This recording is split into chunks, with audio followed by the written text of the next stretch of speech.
దేవునికి మహిమ. యేసుక్రీస్తు యొక్క పరిశుద్ధ నామములో మీకందరికీ కూడా నా హృదయపూర్వక వందనాలు తెలియజేసుకుంటున్నాను.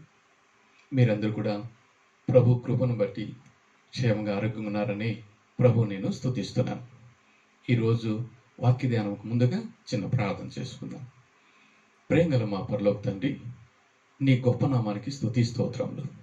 కన్న తండ్రి, నీ మాటలు మాకు అందించి మమ్మల్ని ఆశీర్వదించి మీ నామాన్ని మహింపరచుకోమని యేసుక్రీస్తు నామం బట్టి వేడుకున్నాను నా ప్రియ పరలోక తండ్రి. ఆమేన్. దేవునికి స్తోత్రం.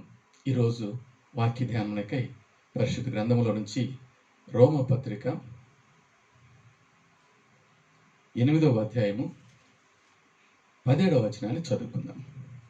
రోమా పత్రిక 8వ అధ్యాయము 17వ వచనాన్ని. ఈ మాటను గమనించినట్లయితే ఈ విధంగా ఉంది: మనం పిల్లలమైతే వారసులం, అనగా దేవుని వారసులం, క్రీస్తుతో కూడా మహిమ పొందుటకు ఆయనతో శ్రమ పడిన యెడల క్రీస్తుతోడి వారసులము. ఈరోజు అంశం గమనించినట్లయితే నీవు క్రీస్తుతో కూడా అన్నటువంటి అంశాన్ని ధ్యానం చేస్తాం. మనము కొంతమంది వ్యక్తులతో కూడా జీవిస్తాం, తల్లిదండ్రులతో జీవిస్తాం, భర్త భార్యతో ఈ విధంగా జీవించేవారుగా ఉంటున్నారు, స్నేహితులతో, ఇరుగు పొరుగు వారితో, మరి పెద్దలతో ఉన్నప్పుడు, గొప్ప గొప్ప వారితో ఉన్నప్పుడు వారితో కూడా ఉండి ఫోటోలు దిగేదానికి ఎంతో ఇష్టపడతాం. వారితో షేక్ హ్యాండ్ తీసుకున్నట్లుగా, వారితో కలిసి ఫోటోలు తీసుకునేట్లుగా ఎంతగానో మనము ఉండేదానికి ఇష్టపడతాం. మరి సృష్టికర్త అయినటువంటి దేవునితో కూడా నువ్వు నేను కూడా ఎలాగ ఉంటాము అన్నటువంటి విషయాన్ని పరిశుద్ధ ఆత్మ ద్వారా ధ్యానం చేస్తాం. ఒకటి గమనించినట్లయితే ఎఫెసీయులకు రాసినటువంటి పత్రిక 2వ అధ్యాయం 1వ వచనాన్ని గమనిస్తే, మీరు పాపముల చేత అపరాధముల చేత చచ్చిపోయిన వారిగా ఉంటుండగా యేసు క్రీస్తుతో కూడా మనల్ని దేవుడు బ్రతికిస్తున్నాడు. క్రీస్తుతో కూడా బ్రతికించేటువంటి విషయాన్ని మనకు దేవుడు తెలియజేస్తున్నాడు. మానవులు దేవుడు ఇచ్చినటువంటి ఆజ్ఞను అతిక్రమించిన కారణాన్ని బట్టి పాపంలో వచ్చే జీతం మరణము అంటే దేవునికి దూరం అయ్యేటువంటిది. అయితే ఆ మరణాన్ని తీసివేసే దానికోసం, తన బిడ్డలను తనతో కూడా ఉంచుకున్న దానికోసం దేవుడు మనుష్యుడిగా ఈ లోకానికి వచ్చాడు. మానవుడు చేసినటువంటి పాపాలను యేసు క్రీస్తు శిలువలో భరించి, ఆయన మరణించి సమాధి చేయబడి మృత్యుంజయుడై లేచి సజీవుడిగా ఉంటున్నాడు. ఈ యేసు క్రీస్తు మానవాళికి చేసినటువంటి ఈ యొక్క రక్షణ కార్యాన్ని విని ఎవరైతే విశ్వసిస్తారో, మారు మనసు పొంది పాప క్షమాపణ నిమిత్తం బ్యాప్టిజం పొందుతారో, అనగా పాప విషయాలై సిలువ వేయబడతారో, వారు యేసు క్రీస్తుతో కూడా బ్రతికింపబడిన వారిగా ఉంటారని దేవుని వాక్యం ఇక్కడ మనకు సెలవిస్తున్నది. క్రీస్తుతో కూడా బ్రతికించేటువంటి అనుభవం. మునుపు పాపము చేత అపరాధం మీద చనిపోయి ఉంటుండగా క్రీస్తుతో కూడా బ్రతికించేటువంటి అనుభవాన్ని దేవుడు మనకు తెలియజేస్తున్నాడు. యేసు క్రీస్తు నామములో విశ్వాసం ఉంచుట ద్వారా మనకి భాగ్యం అనుగ్రహిస్తాడు. విశ్వసించినాము అనే దానికి రుజువుగా మారు మనసు పొంది బ్యాప్టిజము పొందమని చెప్పారు. బ్యాప్టిజము అనగా క్రీస్తు మానవాళి కొరకు చనిపోయి సమాధి చేయబడి ఆయన పునరుద్ధరణై ఉన్నాడు.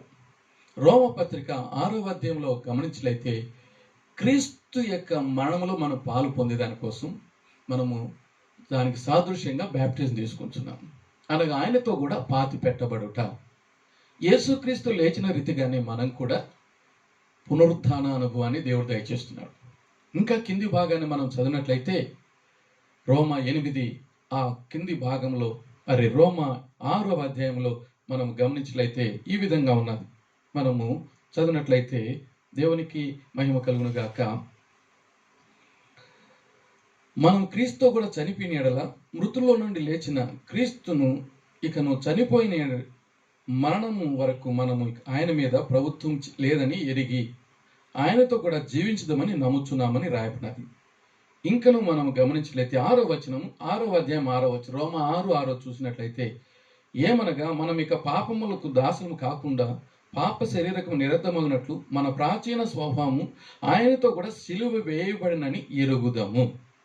సిలువ వేయబడినటువంటి అనుభవం కలిగినట్లయితే మనము జీవించే అనుభవము ఆయనతో కూడా కలిగి ఉంటాం. క్రీస్తుతో కూడా జీవించే అనుభవం మనకు ఉంటుంది.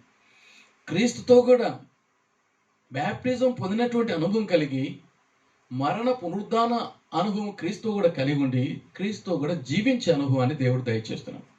మన జీవం క్రీస్తుతో కూడా దాచబడి ఉంటుందని యోహాను 10లో మనము చూడగలుగుతాం. ఎప్పుడైతే మన పాపాల నిమిత్తం ప్రాయశ్చిత్తం పొంది పాప క్షమాపణ బ్యాప్టిజం పొందినప్పుడు ఈ అనుభవాన్ని మనం పొందుకోగలుగుతాం. అప్పుడు మనం కూడా క్రీస్తులాగా సిలువ వేయబడిన వారిగా ఉంటాం. అందుకే పౌలు చెప్తున్నాడు, నేను క్రీస్తుతో కూడా సిలువ వేయబడి ఉన్నాను అని చెప్తున్నాడు గలతీ 2:20 ప్రకారంగా. ఎవరైతే సిలువ వేయబడిన వారిగా ఉంటారో వారికి క్రీస్తుతో కూడా జీవించే అనుభవం అనగా మరణ పునరుద్ధాన అనుభవం కలిగిన వారిగా ఉంటారు. ఈ అనుభవంలోకి రావాలని దేవుడు తెలియజేస్తున్నాడు. నమ్మి బ్యాప్టిజం పొంది క్రీస్తుతో కూడా జీవిస్తూ ఉన్నట్లయితే ధన్యులు. లేకపోతే యేసుక్రీస్తు నీ కొరకు, నా కొరకు, మనందరి కొరకు, మానవాళి కొరకు ఆయన పాపశిక్షను భరించి మరణించి సమాధి గెలిచినాడని నమ్మి ఆయన బిడ్డలుగా ఉండుటకు బ్యాప్టిజం తీసుకొని ఆయనతో కూడా జీవించే వారిగా ఉండాలని దేవుడు కోరుకుని ఈ మాటను తెలియజేస్తున్నాడు. ఈ అనుభవం లేకపోతే ఈ అనుభవంలోకి రావాలని దేవుడు నీ ఎదుటి ఈ మాటలు పెడుతున్నాడు. ఒకసారి ఒక వ్యక్తి కొంతమందితో కూడా కలిసి బ్యాప్టిజం తీసుకోవడానికి సిద్ధపడినాడు. అందులో ఒక అతను బీడీలు తాగేవాడు, సిగరెట్లు తాగేవాడు. బ్యాప్టిజానికి సిద్ధపడినాడు. కొంతమంది బ్యాప్టిజం తీసుకుంటుండగా వారితో కూడా తీసుకోవడానికి సిద్ధపడినాడు. ప్రభువు నమ్మినాడు, మారు మనసు పొందినాడు. బ్యాప్టిజం తీసుకునేటప్పుడు ఒక ఆలోచన వచ్చింది, ఈరోజు కదా లాస్ట్, ఇంకెప్పుడు నేను సిగరెట్లు కానీ బీడీలు కానీ తాగను, లాస్ట్లో ఒకసారి ఈ బీడీ తాగదామని పాకెట్లో అగ్గిపెట్టి బీడీ కూడా కట్ట కూడా తెచ్చుకున్నాడు. అందరూ ఉన్నారు, ఇంకా పక్కకు పోదాం అనుకుంటే ఆలోచన చేసి కొంత దూరం పోయినాడు. మళ్ళా మనస్సాక్షి గద్దించింది, నువ్వు ప్రభువుని నమ్మినావు, బ్యాప్టిజం తీసుకుంటున్నావు, పాప విషయాలు చనిపోయి ఇప్పుడు నీతి విషయంలో జీవించాలి కదా, క్రీస్తుతో కూడా జీవించాలి కదా అని మనసు గద్దించినప్పుడు మరలా అందరితో కూడా కలిసి బ్యాప్టిజం తీసుకున్నాడు. తన పాకెట్లో అగ్గిపెట్టి బీడీలు కూడా ఉన్నాయి, అట్లే బ్యాప్టిజం తీసుకున్నాడు. తర్వాత బ్యాప్టిజం తీసుకున్న తర్వాత దాన్ని పక్కకు వెళ్ళి దూరంగా పారేశాడు. అనగా ప్రాచీన స్వభావానికి మనము సిలువ వేయబడాలి. మన యొక్క ప్రాచీన స్వభావము సిలువ వేయబడినప్పుడు క్రీస్తు కూడా సిలువ వేయబడినటువంటి వారిగా ఉండగలుగుతాం. లోక సంబంధమైన కార్యాలకు మనము సిలువ వేయబడిన వారిగా ఉండాలి. శరీర ఇచ్చలకు సిలువ వేయబడిన వారిగా ఉండాలి. అప్పుడు నిజముగా క్రీస్తుతో కూడా జీవించే వారిగా ఉండగలుగుతాం. అందుకే పౌలు చెప్పాడు, జీవించువాడు ఇక నేను కాదు, క్రీస్తే నాయన జీవిస్తున్నాడు. క్రీస్తు మనతో, మనం క్రీస్తుతో కూడా జీవించేటువంటి అనుభవం కలిగిన వాడుగా మనము ఉండాలని దేవుడు ఆశించేవాడుగా ఉంటున్నాడు. అందుకే ఈ సువార్తను, యేసుక్రీస్తు యొక్క శబ్దాన్ని, ఈ వాక్యాన్ని ప్రపంచమంతా కూడా ప్రకటింపబడుతున్నది. ఈ స్వరం ఎవరైతే వింటారో, హృదయాన్ని తెరుస్తారో, ప్రభువు లోనికి వచ్చి ప్రభువు వారితోనూ వారు ప్రభుత్వం ఉండేటువంటి అనుభవాన్ని దేవుడు దయచేస్తారు. ఈ ధన్యతను పరిశుద్ధాత్మ దేవుడు నమ్మిన ప్రతి బిడ్డకు అనుగ్రహింప చేయనుగాక. అలాంటి కృపను మనం అందరం కూడా కలిగిన వారిగా ఉందాం. అలాగా క్రీస్తు కూడా జీవించినట్లయితే క్రీస్తు తనతో కూడా మీరు మెలకుగలిగి ప్రార్థన చేయమని మత్తయి సువార్త 26:38 చెప్తున్నాడు. క్రీస్తుతో కూడా మనం కలిసి ప్రార్థన చేస్తాం. ఇప్పుడు మనకు పరిశుద్ధాత్మ ఇచ్చాడు కాబట్టి రోమా 8:26 ప్రకారంగా మనతో పరిశుద్ధాత్మ దేవుడు ఉండి ప్రార్థన చేసించేవాడుగా ఉంటున్నాడు. యుక్తంగా ఎట్లా చేయాలో మనకు తెలియదు. కొరింథీయులకు రాసిన మొదటి పత్రిక 14వ అధ్యాయం 14-15 గమనిస్తే పౌలు చెప్తున్నాడు, నేను ఆత్మతో ప్రార్థిస్తాను, ఆత్మతో స్తుతిస్తాను, ఆత్మతో పాడుతానని చెప్తున్నాడు. ఇప్పుడు దేవుడు మనతో కూడా ఎలాగున్నాడంటే ఆత్మలో ఉన్నాడు, ఆత్మతో మనతో ఉంటాడు. మనం ఆత్మతో, ఆత్మ మనతో ఉండేటువంటి అనుభవాన్ని దేవుడు దయచేసి ఈ క్రీస్తు అనుభవాన్ని మనం కలిగిన వారిగా ఉండాలి. క్రీస్తు యేసు నందు మనము జీవించినట్లయితే క్రీస్తు లేపబడిన రీతిగా మనం కూడా లేపబడిన వారిగా ఉండి పైనున్న వాటినే మనము కాంక్షిస్తాం. క్రీస్తులాగా ఉండుటకు మనం అన్ని విషయాల్లో ఎదగాలని దేవుడు కోరుకుంటున్నాడు. అందుకే ఈ మాటలు మనకు తెలియజేస్తున్నాడు. క్రీస్తులాగా మనం ఎదిగినట్లయితే అప్పుడు క్రీస్తును కలిగిన వారిగా ఉండి క్రీస్తు కూడా మనం జీవించేవారిగా ఉండగలుగుతాం. పాపానికి, శాపానికి, మరణానికి సిలువ వేయబడినటువంటి వారిగా ఉండగలుగుతాం. క్రీస్తుతో ఉండి సిలువ వేయబడినట్టు అనుభవం లేకుండా ప్రాచీన స్వభావము, లోకానుసారమైనటువంటి కార్యాలు, శరీరీక్షలు ఉన్నట్లయితే వారు ఇంకా సిలువ వేయబడలేదు. క్రీస్తుతో కూడా ఉండేటువంటి అనుభవం ఉండదు. క్రీస్తుతో ఉన్నటువంటి అనుభవం మనం కలిగి క్రీస్తుతో కూడా జీవించేటువంటి అనుభవం మనకు ఉండాలని ఈ మాటను దేవుడు తెలియజేస్తున్నాడు. ఈ కృపను మనకందరికీ కూడా పరిశుద్ధాత్మ దేవుడు అనుగ్రహింప చేయనుగాక. రెండవదిగా గమనించినట్లయితే మనం చదివినటువంటి లేఖన భాగంలోనే క్రీస్తుతో కూడా శ్రమ పడినటువంటి అనుభవాన్ని మనకు దేవుడు తెలియజేస్తున్నాడు. శ్రమ పడిన వారిగా ఉన్నట్లయితే ఏమవుతుందన్నట్లయితే క్రీస్తుతో కూడా వారసులమవుతాము. మహిమ పొందుటకు క్రీస్తుతో కూడా వారసులమవుతామని రోమా 8:17 మనం చూడగలుగుతున్నాం. కాబట్టి క్రీస్తుతో కూడా మహిమ పొందుటకు, ఆయనతో కూడా శ్రమ పడిన ఎడల క్రీస్తుతోటి వారసులమవుతాం. క్రీస్తుతో కూడా మనం శ్రమ లేనిదే ఏది కూడా ఫలితం ఉండదు. కష్టే బలి అంటారు, నో పెయిన్స్ నో గెయిన్స్ అని. ఎవరైతే శ్రమ పడతారో వారికి తప్పనిసరిగా ప్రతిఫలం ఉంటుంది. బాగా చదువుకున్న వ్యక్తి మంచి ర్యాంక్లో పాస్ అయినంటే బాగా చదువుకుంటున్నాడు, బాగా కష్టపడినంటే మంచి ప్రతిఫలాన్ని మనం పొందగలుగుతాం. కనుక క్రీస్తు నమ్మినటువంటి బిడ్డలు శ్రమలు ఉండవని కాదు. శ్రమలను మనం కలిగి ఉన్నా కానీ శ్రమలో దేవుడు మనకు తోడుగా ఉంటాడు. కీర్తన 91:15 ప్రకారం గమనిస్తే శ్రమలో మనకు తోడుగా ఉంటాడు. తోడుగా ఉండి శ్రమలన్నిటిలోంచి మనకు కావలసినటువంటి కృపను అనుగ్రహించి ఆ శ్రమలో మనకు తోడుగా ఉన్నప్పుడు భయం లేకుండా, దిగులు లేకుండా మనం ముందుకు సాగడానికి వీలవుతుంది. శ్రమలో మనకు దేవుడు తోడుగా ఉన్నట్లయితే మనం ఎంతో ధన్యులు. దావీదు చెప్తున్నా, నాకేం భయం లేదు, గాఢాంధకారపు లోయలో సంచరించి నాకేం భయం లేదని చెప్తున్నాను. దేవుడు తోడుగా ఉంటాడు. ఆయన దుడ్డుకర దండం తోడుగా ఉండగలుగుతుంది. పరిశుద్ధాత్మ దేవుడు మనకు తోడుగా ఉండగలుగుతాడు. మోసే అడిగినాడు, ప్రభువా మేము ఇప్పుడు ప్రయాణం చేస్తున్నాం కదా, నీవు మాతో రమ్మని చెప్పినప్పుడు దేవుడు చెప్తున్నాడు, నా సన్నిధి మీకు తోడుగా వచ్చునుగాక. ఆయన సన్నిధి కలిగి వారు వెళ్ళేవారుగా ఉంటున్నారు. మేఘస్తంభంగా, అగ్నిస్తంభంగా ఉండి వారు నడిపిస్తున్నారు. దేవుడు వారికి ముందుగా వెనక భాగాన, ప్రక్కన, అన్ని వైపులా ఉండి వారిని పలుపుల రీతిగా నడిపించేవాడుగా ఉంటున్నాడు. కనుక దేవుడు మనములను తోడుగా ఉండి నడిపించేవాడుగా ఉంటున్నాడు. క్రీస్తు ప్రేమ నుండి ఎవరు కూడా ఎడవాపు చేయలేదు. దేవుడు మనకు తోడుగా ఉన్నాడు. అందుకే దేవుని పేర్లలో ఒక పేరు ఇమ్మానుయేలు. ఇమ్మానుయేలు అనగా దేవుడు మనకు తోడు. అందుకే దేవుడు తెలియజేస్తున్నాడు, భయపడకము, నేను నీకు తోడై ఉన్నాను. దేవుడు మనకు తోడుగా ఉన్నాడు. దావీదుకు తోడుగా ఉన్నాడు, పౌలుకు తోడుగా ఉన్నాడు. నమ్మిన ప్రతి బిడ్డకు కూడా తోడుగా ఉండగలుగుతాడు. అబ్రహాం, ఇస్సాకు, యాకోబులకు దేవుడు తోడుగా ఉన్నారు. నమ్మిన ప్రతి బిడ్డకు కూడా తోడుగా ఉండగలుగుతాడు. తోడుగా ఉన్నట్లయితే మనం ఎంతో ధన్యులు.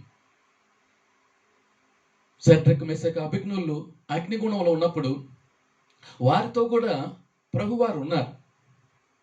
దానియేలు సింహబోనులో ఉన్నప్పుడు దేవుడు దానియేలుతో ఉన్నాడు. ఆయన బిడ్డలకు ఆయన శ్రమలో తోడుగా ఉండి కాపాడేవాడుగా, రక్షించేవాడుగా, సహాయం చేసేవాడుగా ఉంటున్నాడు.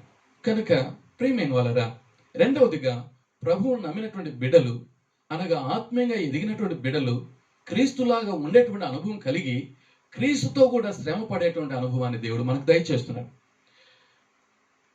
పరిశుద్ధ గ్రంథములో పేతురు రాసినటువంటి పత్రికలో మనం గమనించినట్లయితే క్రీస్తు మన కొరకు శ్రమ పడిన రీతిగా మనం కూడా క్రీస్తు పొందినటువంటి ఆ శ్రమను ఒక ఆయుధంగా ధరించుకోమని కూడా ప్రభువు మనకు తెలియజేసేవాడుగా ఉంటున్నాడు. మనము ఈ ప్రభువు పొందినటువంటి శ్రమ అనుభవాన్ని మనం ఒక ఆయుధంగా మనము పొందుకునే వారిగా ఉండాలని దేవుడు తెలియజేస్తున్నాడు. గమనించలైతే ఈ విధంగా ఉన్నది. క్రీస్తు శరీరమందు శ్రమ పడిన గనుక మీరు అట్టి మనసును ఆయుధంగా ధరించుకునండి. కనుక మనం ఆ విధంగా ఉన్నట్లయితే ఎంతో ధన్యులము. ఇంకా పేతురు రాసిన మొదటి పత్రిక 4వ అధ్యాయంలో గమనిస్తే, ఎవడైనా క్రైస్తవుడనందున బాధ అనుభవించిన ఎడల అతడు సిగ్గుపడక ఆ పేరును బట్టి దేవుని మహింపరచవలెను. అందుకే పౌలు చెప్తున్నాడు రోమా 8, 17, 18 వచనాల్లో. 18వ వచనం గమనిస్తే, మహిమ ఎదుట ఈ శ్రమలు ఎన్న తగినవి కావు. మోసే చెప్తున్నాడు, దేవుని ప్రజలతో శ్రమ అనుభవించడం మేలు, అది నాకు భాగ్యం అని చెప్తున్నాడు. ఎన్న తగినవి అని చెప్తున్నాడు పౌలు గారు. మోసే చెప్తున్నారు, శ్రమలు అనుభవించడే నాకు భాగ్యం అని చెప్తున్నాడు, మేలు అని చెప్తున్నాడు. దావీదు శ్రమ అనుభవించడం వల్ల నాకు మేలని. కనుక శ్రమ వెనకాల మనకు ప్రతిఫలం ఉన్నది. ఆ అనుభవాన్ని మనం కలిగిన వారిగా ఉండాలని దేవుడు తెలియజేస్తున్నాడు. క్రీస్తుతో కూడా శ్రమ పడిన ఎడలా తోడి వారసులమేతాం, మహిమ పొందుకుంటాం. ఆ ధన్యతను పరిశుద్ధాత్మ దేవుడు మనకు అనుగ్రహింప చేయనుగాక. మన పితరులు శ్రమలు అనుభవించారు, వారు ధన్యతను పొందుకోగలిగారు. క్రీస్తుతో కూడా ఉండగలిగేటువంటి అనుభవాన్ని వారు పొందుకుని ఉన్నారు. ఒకసారి క్రైస్తవులకు వ్యతిరేకంగా ఉన్నటువంటి రాజ్యములో ఒక సుల్తాన్ పరిపాలన చేస్తున్నాడు. ప్రభువును చాలా మంది నమ్మినారు. నమ్మినటువంటి వారికి కఠినమైన శిక్ష ఆ సుల్తాను విధించేవాడుగా ఉంటున్నాడు. ఒకసారి 40 మంది దేవుని నమ్మినప్పుడు ఆ 40 మందిని ఒక కఠినమైన శిక్ష సుల్తాన్ విధించాడు. ఏమిటంటే, అది చాలా మంచు కలిగేటువంటి ఉండేటువంటి స్థలంలో వారిని వస్త్రాలు తీసివేసి ఆ 40 మందిని నీళ్ళలో నింపుతారు. నింపినప్పుడు ఆ చలికే వారు చనిపోతారు. ఒకవేళ మాకు ఈ శ్రమ వద్దు, ఈ బాధ వద్దు, ఈ కష్టం వద్దు అని అనుకుంటే ప్రక్కనే చలిమంట ఉంటుంది, మంచి ఆహార పదార్థాలు అక్కడ ఉంటాయి. శిక్షను అనుభవిస్తూ మాకు ఈ శిక్ష వద్దు అనుకుంటే ఆ అవకాశం వారికి ఇవ్వబడి ఉంటుంది. సరే, 40 మంది కూడా వారి వస్త్రాలు తొలగింపబడి నీళ్ళలో దిగి ఉన్నారు. వారిని చూసేదానికి అక్కడ కావలి వారు ఉంటున్నారు. ఈ విధంగా ఉంటుండగా కొంతమంది త్వరితంగానే ఈ లోకాన్ని వదులుతున్నారు. వారు స్తుతిస్తూ, పాటలు పాడుతూ, దేవుని ఆరాధిస్తూ, కీర్తిస్తూ ఒకరొకరే ఈ లోకాన్ని వదులుతున్నారు. వదిలేటప్పుడు దేవదత్త దిగ రావడము, ఎవరైతే తనువు చాలిస్తున్నారో వారిని ఈ లోకం నుంచి మహిమలోకానికి కొనిపోతున్నారు దేవదత్తులు వచ్చి. ఈ దృశ్యాన్ని కావలి వారిలో ఒకడు గమనించాడు. ఆయన అనుకున్నాడు, ఎంత గొప్ప భాగ్యము, వీరు ఎంత శ్రమనైనా కూడా భరిస్తున్నారు, సహిస్తున్నారు, మరణానికి సైతం వాళ్ళు ఎదుర్కొంటున్నారు అని. ఇంత ధనికరమైన జీవితం వీరికి ఉన్నది, నాకు కూడా ఉంటే ఎంత బాగుంటున్నది. వీరు ఎంతగా దేవుని నమ్మినారు, వీళ్ళ దేవుడు ఎంత గొప్ప దేవుడు, ఈ రాజ్యం మొదల తర్వాత మహిమరాజ్యంలోకి వెళుతున్నారే, నాకు కూడా ఈ తరుణం దయచేస్తే బాగుంటుందని మనసులో అనుకున్నారు. ఆ 40 మందిలో కొంతమంది ఈ లోకాన్ని వదిలి దేవదూతల చేత మహిమరాజ్యానికి కొనుక్కోబడుతున్నారు. అందులో ఒక వ్యక్తి ఆ శ్రమకు తట్టుకోలేక ప్రక్కన చూశారు. అక్కడ చలిమంట ఉంది, మంచి ఆహార పదార్థాలు ఉన్నాయి, మటన్, చికెన్ ఇవన్నీ కూడా. ఇప్పుడు సైగ చేశారు ఆ కావలి వారికి, నన్ను బయటికి లాగండి అని.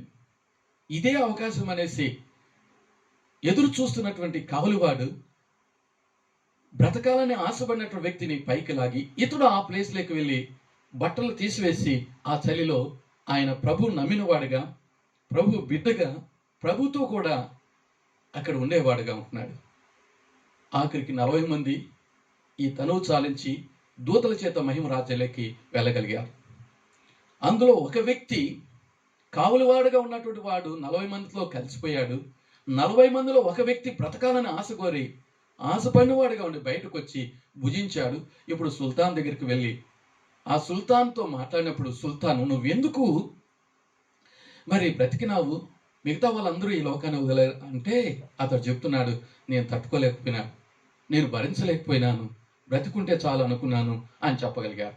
ఆ సుల్తాన్కి చాలా కోపం వచ్చింది. 39 మందిలో మా పనివాడు కూడా, కాపలాదారుడు కూడా ఈ లోకాన్ని వదిలినాడు, నువ్వెందుకు పిరికి పందాయి బ్రతుకు కోరినావే అనేసి, నీలాంటి పిరికి పందులు బ్రతికినా కూడా సచ్చినా కూడా ఒకటి అనేసి ఆ సుల్తాన్ అతన్ని పొడిచి చంపేశాడు. అప్పుడు చనిపోతే అనుకున్నాడు, అయ్యో ఎంత పొరపాటు అయిపోయింది, నేను కొంత సమయము ఈ శ్రమను తాలి ఉన్నట్లయితే దేవుని మహిమరాజ్యంలో నేను ఉందనే, ఎంత భాగ్యాన్ని నేను పోగొట్టుకుని అని పశ్చాత్తాపడుతున్నాను. కనుక నా ప్రియమైన వారరా, ఈ శ్రమలు ఎన్న తగినవి కాదు. ప్రభువు కొరకు జీవించినట్లయితే ఆయనతో కూడా వారసులుగా ఉండగలుగుతాము, మహిమలో పాలు పొందేవారిగా ఉండగలుగుతామని దేవుడు రెండవదిగా తెలియజేస్తున్నారు.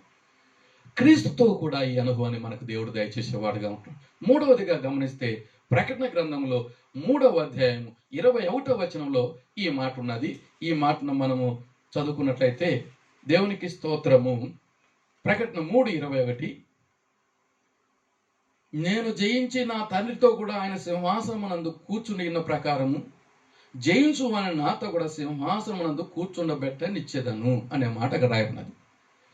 క్రీస్తుతో కూడా మనము సింహాసనం మీద కూర్చోలేటువంటి అనుభవాన్ని దేవుడు దయచేస్తున్నాడు.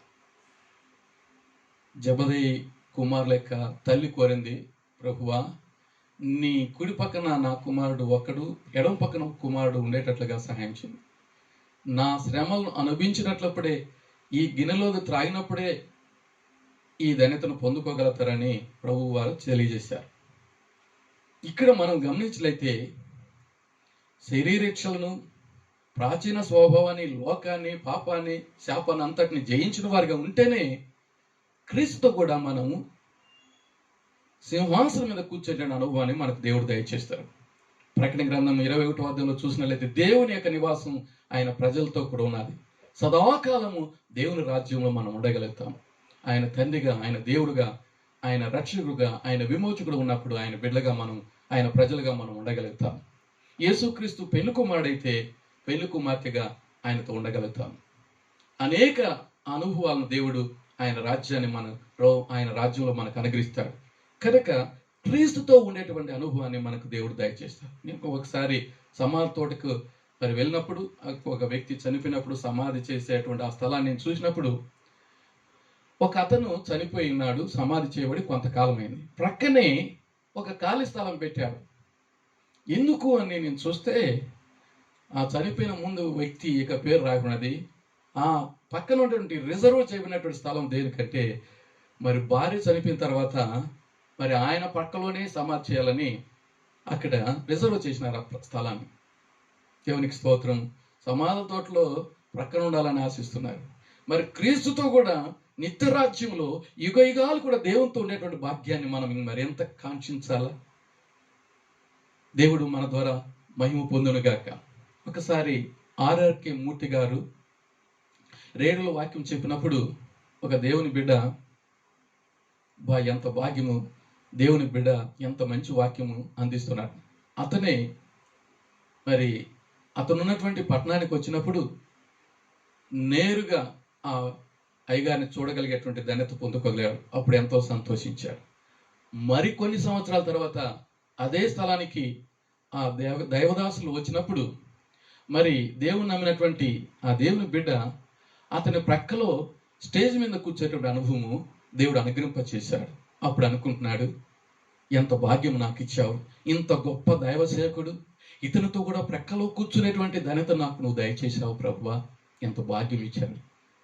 మరి ఒక గొప్ప దైవదాసుని యొక్క ప్రక్కలో కూర్చునే దానికోసం, స్టేజ్ మీద కూర్చునే దానికోసం తరుణం అనుగ్రహించినప్పుడు ఎంతో పరవశిస్తున్నాడు, సంతోషిస్తున్నాడు. మరి పరలోకములో దేవుని సింహాసనం, ఆయన ప్రక్కలో కూర్చునేటువంటి అనుభవం ఉంటే మరి ఎంత ధన్యత. దేవునికి మహిమ కలుగునుగాక. ఈ భూమి మీద ఉన్నటువంటి మనకు పరలోకములో దేవునితో కూడా ప్రక్కలో కూర్చునేటువంటి అనుభవాన్ని, పెళ్లి కుమారుడు పెళ్లి కుమార్తె ప్రక్కన కూర్చునేటువంటి అనుభవాన్ని, బిడ్డలతో కూడా తల్లిదండ్రులతో కూడా బిడ్డలు కూర్చునేదిగా తండ్రితో కూడా పిల్లలు కూర్చునేటువంటి అనుభవం దేవుడు మనకు అనుగ్రహించేవాడుగా ఉంటున్నాడు. మరి ఏమి చేస్తే ఈ భాగ్యాన్ని మనం పొందుకుంటాము? క్రీస్తుతో కూడా సిలువ వేయబడినటువంటి అనుభవం, క్రీస్తుతో కూడా శ్రమ పడినటువంటి అనుభవం, క్రీస్తుతో కూడా జయించిన అనుభవం మనం కలిగిన వారే ఉండాలని దేవుడు ఈ వాక్యాన్ని మన ఎదుట పెట్టాడు. ప్రియ సహోదరుడా, సహోదరి, నీవు ఇంకనూ యేసుక్రీస్తు నామములో విశ్వాసం ఉంచి బాప్టిజం పొందకపోయినట్లయితే, క్రీస్తుతో కూడా మనము లేపబడినటువంటి అనుభవం కలిగి క్రీస్తులాగా ఉంటూ ఆయన బిడ్డగా జీవించడాని కోసం తరుణాన్ని దేవుడు అనుగ్రహింపచేయునుగాక. కొంతమంది శ్రమలను అనుభవించి, నాకు ఈ దేవుడు వద్దు, ఈ బాధలు వద్దు, ఈ క్రైస్తవం వద్దు, చనిపోతే మరలు ఏమన్నా కానీలు అనేసి చాలా మంది వదిలేవారిగా ఉంటున్నారు. అలా కాదు. చెప్పుకున్నటువంటి ఉదాహరణలో ఒక వ్యక్తి బ్రతకగోరి బయటకు వచ్చాడు, ఆఖరికి చచ్చాడు భయంకరంగా. క్రీస్తు లేకుండా మనం చనిపోయినట్లయితే నిత్య నరకంలో నిత్యము యుగాలు కూడా మరణపు వేదన పొందాల్సి వస్తుంది. క్రీస్తు బిడ్డగా జీవిస్తూ క్రీస్తు కూడా శ్రమలు అనుభవించినట్లయితే మహిమలో పాలు పొందుతాం, వారసత్వాన్ని పొందుకోగలుగుతాం, నిత్య జీవానికి వారసులు కాగలుగుతాం. క్రీస్తుతో కూడా సదాకాలం ఉండేటువంటి అనుభవాన్ని మనకు దయచేసేవాడుగా ఉన్నారు. ఒకవేళ ఇంకనూ ఈ అనుభవము లేనటువంటి వారిగా ఉన్నట్లయితే పరిశుద్ధాత్మ దేవుడు అనుగ్రహింప చేయునుగాక. శ్రమల నుంచి దేవుడు మనల్ని తోడుగా ఉండి కాపాడునుగాక, విడిపించునుగాక. దేవుడు మనతో ఉండి మన ద్వారా దేవుడు మహిమ పొందునుగాక. కలువరి శిలువలో యేసు ప్రభువారు శ్రమను అనుభవించేటప్పుడు ఇరువైపులా దొంగలు వారి యొక్క అపరాధాల బట్టి శిలువ వేయబడ్డారు. ఇద్దరూ ప్రభును దూషించిన వారే. అయితే ఒకడు తెలుసుకోగలుగుతున్నాడు, ఈయన నీతిమంతుడు, ఈ శిక్షకు ఈయన అర్హుడు కాదు, నేనైతే శిక్షకు పాత్రునే అని గుర్తెరిగిన వాడుగా ఉండి పాపుల రక్షకుడనే క్రీస్తును గుర్తెరిగి, ప్రభువా నన్ను మన్నించు, క్షమించు అని చెప్పి పక్కనున్న వానితో కూడా చెప్తున్నాడు. మనకైతే ఈ శిక్ష సమంజసమే, కానీ ప్రభు వారికి ఇది తగదు అని చెప్పి సాక్ష్యం ఇచ్చేవాడుగా ఉంటున్నాడు. ప్రభువును ప్రార్థించేవాడుగా ఉంటున్నాడు. ప్రభువా, నీవు నీ రాజ్యంతో పాటు వచ్చేటప్పుడు నన్ను నీ రాజ్యంలో జ్ఞాపకం తెచ్చుకోమని చెప్తాడు. ప్రార్థన చేసినటువంటి ప్రార్థనకు ప్రతిఫలం దేవుడు అనుగ్రహించాడు. నేడు నీవు నాతో కూడా పరదేశున ఉండు అని. ఒక పాపి మారు మనసు పొంది దేవుని బిడ్డగా క్రీస్తుతో కూడా ఉండేటువంటి అనుభవాన్ని దేవుడు దయచేశాడు. ప్రభు వారి లోకంలో శరీరధారిగా ఉన్నప్పుడు లాజరు మృతి పొంది సమాధి చేయబడి ఉన్నటువంటి సందర్భంలో క్రీస్తు ఆ ప్రాంతాన్ని దర్శించినప్పుడు అక్కగారి యొక్క ప్రార్థన బట్టి దేవుని మహిమార్థం ప్రభువారు లాజరును లేపాడు. లాజరు కుటుంబంలో విందు జరిగినప్పుడు మరియా మార్తలు లాజరు ఆ ఇంట్లో ఉంటున్నారు. లాజరు ప్రభు యొక్క ప్రక్కన కూర్చునేవాడుగా ఉంటున్నారు. మరియా అత్తరును ఇంట్లో చల్లి సువాసనతో ఇంటిని నింపుకోగలిగింది. మార్త పరిచర్య చేయగలిగింది. ప్రజలు అందరూ కూడా లాజరును ప్రభును చూసేదాని కోసం రాగలిగారు. అనగా మృతుల్లో నుంచి లేపబడినటువంటి లాజరును లేపినటువంటి యేసును చూసేదానికి వచ్చారు. ఆ తర్వాత ప్రభును కొనియాడారు. లోకమంతా ప్రభువును వెంబడించారు. దేవునికి మహిమ కలుగునుగాక. నీవు ప్రభుతో కూడా బ్రతికినటువంటి అనుభవం కలిగి ప్రభువులో ఎదిగిన బిడ్డగా ఉండి పైనున్న వాటినే కాంక్షించి శ్రమలు అనుభవించి దేవుని బిడ్డగా జీవించినట్లయితే నిన్ను మరి ప్రభువును చూసే అనుభవం, నీలో ప్రభువును చూసే అనుభవం, క్రీస్తును వెంబడించే అనుభవం పరిశుద్ధాత్మ దేవుడు అనుగ్రహింప చేయునుగాక. అలాంటి బిడ్డలుగా మనం ఈ భూమి మీద జీవించి దేవుని కనుపరిచి నిత్య రాజ్య వాసులము అయ్యి సదాకాలం దేవుని రాజ్యంలో ప్రభుతో కూడా ఉండేదానికి కృపను మనకు అనుగ్రహింప చేయునుగాక. ప్రార్థన చేసుకుందాం. ప్రేమగల మా పరలోక తండ్రి, నీ పరిశుద్ధ నామానికి స్తుతి స్తోత్రాలు చెల్లిస్తున్నాం. తండ్రి, ఈ భూమి మీద జీవించేటువంటి మేము పాపులమైంటుండగా నా కొరకు మా కొరకు మీ రక్తాన్ని కార్చారు. నిన్ను విశ్వసించిన వారు మారు మనసు పొంది పాప క్షమాపణ బ్యాప్టిజం పొంది పాపకార్యాలకు సిలువ వేయబడిన వారిగా ఉండి నీ బిడ్డగా జీవిస్తూ నీతో కూడా సిలువ వేయబడినటువంటి వారిగా ఉండి నీతో కూడా శ్రమలు అనుభవించిన వారిగా ఉండి ఈ శ్రమలు ఎనతగినవి కావని మహిమ ఎదుట గొప్ప ధనత ఉన్నదని తెలుసుకున్న వారిగా ఉండి ఈ భూమి మీద జీవిస్తూ నీకు మహిమ తెస్తూ జీవించే కాలం అంతా కూడా నిన్ను కనపరుస్తూ నిత్య రాజ్య వారసులవుటకు నీతో సదాకాలం ఉండడు కృపను అనుగ్రహించమని ప్రార్థన చేస్తున్నాం. కన్న తండ్రి, వింటున్న బిడ్డలను నీ మహిమాతో వాడుకోమని ప్రార్థన చేస్తున్నాం. ఏ ఏ బిడ్డలకు ఏమేమి కుదున్నాయో మీ కృపా మహదైశ్వర్యము చొప్పున ప్రతి అవసరాన్ని తీర్చి మీ నామాన్ని గణపరుచుకున్నారని నమ్మి నేను స్తుతిస్తున్నాం తండ్రి. ఇంకనూ పాపులు ఏంటంటే మీ రక్తంతో కడిగి రక్షింపచేసి మీతో కూడా జీవించి అనుభవించి మీ మహిమాతో వాడుకోమని ప్రార్థన చేస్తున్నాం. ఆరోగ్యం లేనటువంటి బిడ్డలకు మీరు గాయాలు పొందిన గాయాల ద్వారా స్వస్థత చేకూర్చినానికై స్తోత్రాలు తండ్రి. చదువుతున్న బిడ్డలకు మీరు జ్ఞానాన్ని ప్రసాదింపచేసి మీ నామాన్ని గణపరుచుకున్నారని స్తుతిస్తున్నాం. వివాహం కావాల్సిన బిడ్డలకు వివాహాన్ని జరిగించి, సంతానం లేనటువంటి బిడ్డలకు సంతానాన్ని అనుగ్రహింపచేసి, గర్భంతో ఉన్నటువంటి బిడ్డలకు సుఖప్రసవాన్ని, బాలింతలుగా ఉన్న బిడ్డలకు ఆరోగ్యాన్ని ప్రసాదించి మీరు మహిమ పొందమని ప్రార్థన చేస్తున్నాం. దుఃఖముతో ఉండే వారిని ఓదార్చమని వేడుకున్నాను. శ్రమల్లో ఉండే బిడ్డలకు తోడుగా ఉండి అన్నిట్లో విజయం ప్రసాదించమని ప్రార్థన చేస్తున్నాం. బలహీనలుగా ఉండే బలపరచమని వేడుకున్నాను. సమాధానం లేని వారికి సమాధానం ప్రసాదించమని వేడుకున్నాను. కుంటివారు, గుడ్డివారు, చెవిటివారు, అనాథులు, దిక్కులేని వారికి మీరు దిక్కుగా ఉండమని ప్రార్థన చేస్తున్నాం. వ్యాధులతో, కరోనా వ్యాధితో ఉన్నటువంటి వారిని విడిపించి, పాప వ్యాధితో ఉన్నటువంటి వారిని రక్షించి మీ రాజ్యవాసులుగా చేసుకోమని ప్రార్థన చేస్తున్నాం. తండ్రి, మీ కృప అన్నిటికీ చాలును. కృప అందరికీ అనుగ్రహింపచేసి మీ నామాన్ని గణపరుచుకోమని, మీ బిడ్డల మీద మేమందరము సదాకాలం నీతో కూడా నీ రాజ్యంలో ఉండి నిన్ను మహింపరచుడు కృప అనుగ్రహింపచేసి దీవించి కాపాడారని మీ స్తుతిస్తూ యేసుక్రీస్తు నామాన్ని బట్టి అతి వినంగా వేడుకున్నాను నా ప్రియ పరలోక తండ్రి. ఆమేన్. ప్రభు అయినటువంటి యేసుక్రీస్తు కృప, తనైన దేవుని ప్రేమ, పరిశుద్ధాత్మకమైన సహవాసం ఆయన బిడ్డలైన మనందరికీ ఇప్పుడు ఎల్లప్పుడు సదాకాలము తోడై ఉండుగాక. ఆమేన్.